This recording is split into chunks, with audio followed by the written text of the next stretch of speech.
Hello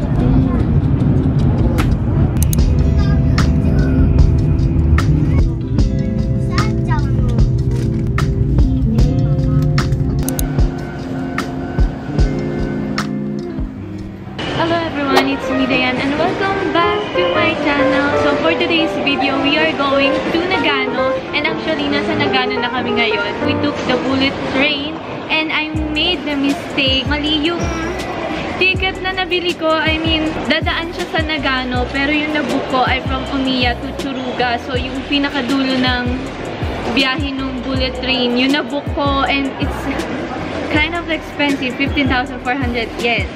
Eh, dapat half lang nun yung price na babayaran namin. Magtatanong ako sa information center if we can get the refund, and I hope we can get that. And ayan, I'm with my mom. Dumating siya last Tuesday, and now nagplan kami na pumunta dito sa Nagano kasi she wants to see the snow, and sa Nagano nag-snow ngayon sa Hakuba, so pupunta kami doon ngayon. And yun, sana mag-snow siya mamaya. And then we book an accommodation sa Hakuba Alps Hotel. So yeah, I'm really excited, and let's go. By the way, yung Nagano pala is popular for their skiing activities. So ngayon, nandito kami sa Nagano Station and we need to ride one bus papunta ng Hakuba. Marami pa naman kaming time kasi yung biyahe is 2 PM pa. Tanong ako sa information center and pwede ko daw siyang i-refund dun sa area na yun. So, hey, arigatou gozaimasu. Eki-stamp. So, Nagano. Tada! Ganda! So, dito kami bibili ng ticket for the bus papuntang Hakuba. And ito yung mga stops nila. So, from Nagano Station to Hakuba, Norikura kami. Bibili ako ng heat pack. Ito yung pinili ko. This one. Medyo makapal siya compared dito sa kabila.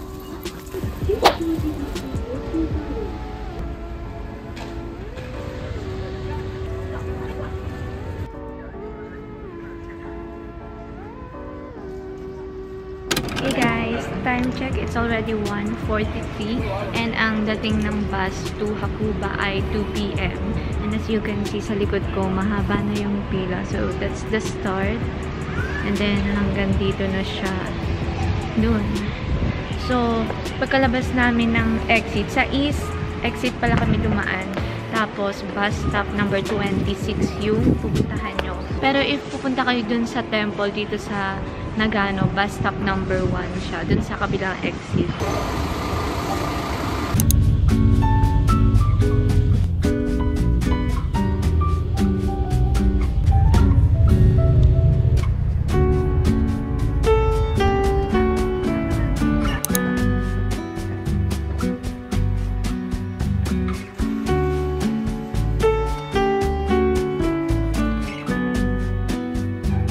Hey guys, so time check, it's already 4:14 PM and naka-check-in na kami dito sa Hakuba Alps Hotel. And ito yung room namin. Tada! Ito yung Japanese style. May Japanese style and Western style sila. So we have 2 beds. And then, ayun yung view natin. Yung front ng hotel. Malawak yung hotel nila. And then, ito yung CR nila, guys. Tada! Then, may bathtub sila dyan. May onsen pala, guys, sa 3rd floor. Nasa 4th floor kami ngayon. May karaoke room din. Hindi ko lang sure kung saan, pero tatry ko din hanapin. Provided na rin naman mga toiletries dito. And may robe silang pinrovide din, as well as the slippers. Ito yung robe. And then, ito yung mga towel para daw sa onsen. And then, ito yung view natin. Yan, magdidilim na. And nag-snow pa rin ngayon. Tada! So, umalis kami ng Kashiwa ng mga 8:38. 9, 10, 11, 12, 1, 2, 3, 4. 8 hours na biyahe. Pero tumigil naman kami sa Nagana Station. And dun pala sa bus stop, isa lang ata yung bus na papunta dito ng 2 PM. Sobrang dami ng passengers kanina, naiwan na yung iba, hindi na kasya. So, hindi ko sure kung isa lang talaga yung bus or may dadating pa. Pero, mas maganda na mas maaga kayo pumunta. Ay, testa lang! Kaya ganun na lang ito. Ayaw! Ay, 1, 2, 3. Practice. Ulit. Ako po muna. Tan. Pag kumanta ko, iikot kayo. Iikot ako. Yan. Tapos kayo naman po ang tuturo sa akin.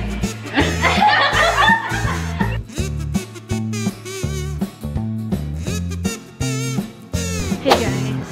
So, naglaro lang kami ng kaunti at nag-video sa labas. And pumasok na kami kasi ang lamig. And meron pala ditong shop. So, if wala kayong mga gamit pang winter, pwede kayong bumili doon. So, nasa second floor kami. Oh!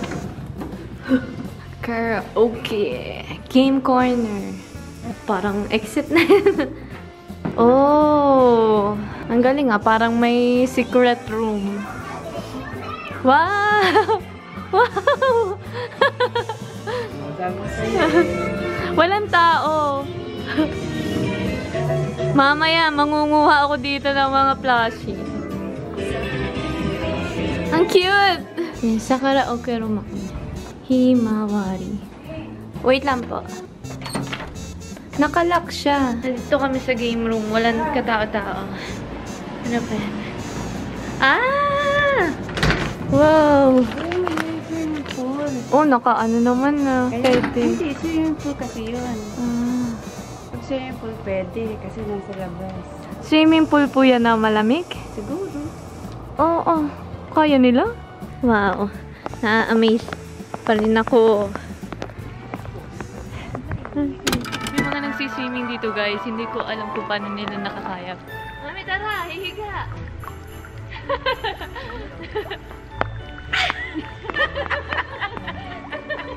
Anong higa na po yun? Angel! Anong angel?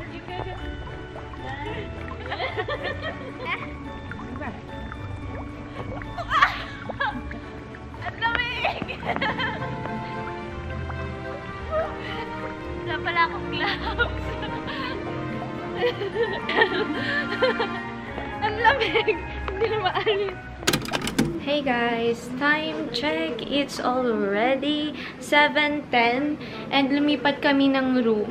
Sa mas malaking room kami napalipat kasi hindi nag-work yung hot water sa bathroom nung kabila. So, ayun. Ito yung room na pang tatluhan. Mas malawak siya. And ngayon, balak na namin mag-onsen. First time kong makaka-experience mag-onsen. And sinabi nila kanina yung instruction. So, let's go! Sulit ko na din guys ang pagpipicture kanina. Dahil ako lang yung tao sa labas. And nag-snow pa rin hanggang ngayon. Magta-transition tayo ng pamparoom.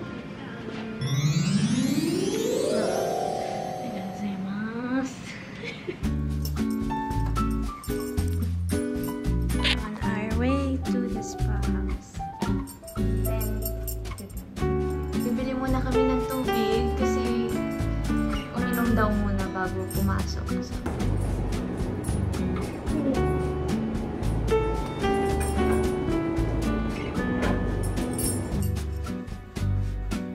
So, ito guys yung itsura niya. Bibilisan ko lang yung pag-video. Wala naman tao, so ganito itsura niya. Dito ka pwede magpaganda. So guys, ito yung quick glance sa loob. Wala naman na tao. So dito daw maliligo muna before mag-dip sa onsen. Sobrang dami ng showers. narito din ay may sauna. Yan, sauna. Spectacular view outside. Mas maganda dito, guys. Siguro mas maganda dito pag umaga. And open siya, pero mainit yung tubig doon. So, perfect combination. Malamig at mainit. Hey guys, good morning. So, today is Sunday and it's currently 7:14 and hindi pa nagsa-sunrise o wala pang araw na lumalabas ngayon. Mag-aayos lang ako and then lalabas tayo para mag-picture. And yung check-out pala namin is 10 AM and yung unang biyahe ng bus is 10:30. So, dalawa lang yung biyahe ng bus, 10:30 and 2 PM. So, alis na kami ng 10:30. Tapos, pagdating namin sa Nagano Station, pupunta kami ng temple. Kasi yun dapat yung pupuntahan namin kahapon nung umaga. Kaso, nag-change of plans kami kasi baka maiwan nga kami ng bus. So, ayun, ngayon na lang namin siya pupuntahan. So, ito palang outfit ko today. Black long sleeves. And then, I'm wearing a skirt.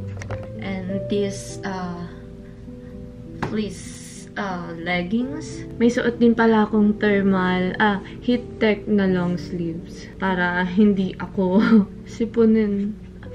Pero sinisipon pa rin ako kahit may ganito. Pero at least may konting warmth. This is our outfit for today.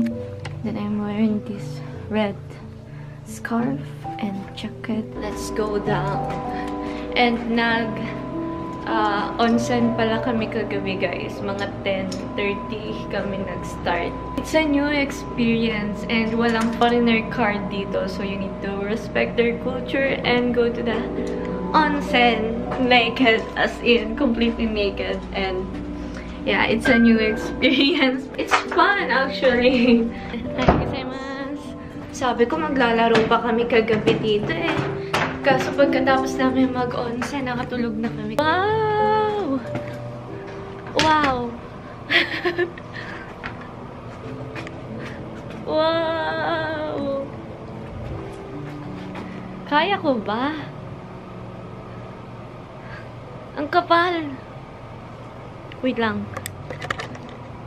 Look. Wow. It's all white. Wow. Wow. Ang alam ko, 6 yung pool nila. Pero hindi ko pa nakikita yung iba. Meron din silang cable car. Ayun. And hindi ko actually alam kung nag-ooperate ba sila ngayon ng cable car. Kasi ang kapal na nung snow dun sa mga upuan. Kahapon lang din sila nag-continue ng operation nila. Kasi nag-stop sila temporarily nung November for maintenance. And then, kahapon lang yung first day nila. So, wala pa sila masyadong guests. Ngayon pa lang nag-start din yung winter season dito. I mean, yung ski season. So, ngayon pa lang din nagbubukas yung mga resorts.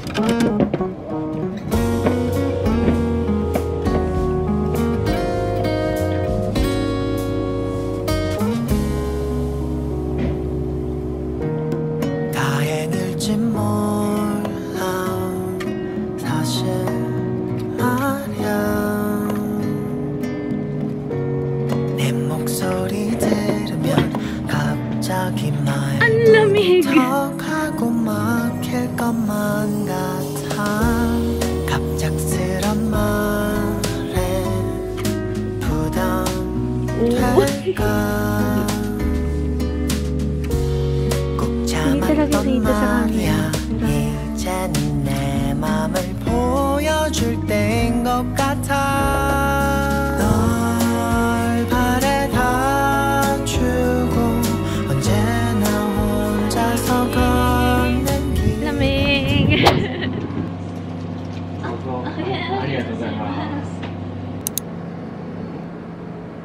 Cute din ito. They have a lot of omiyage. I got this one kasi mukhang masarap siya.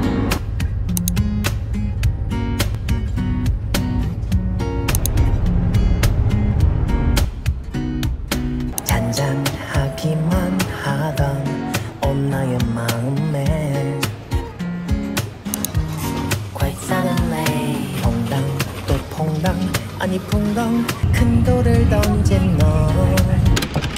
guys, update. It's currently 2:15.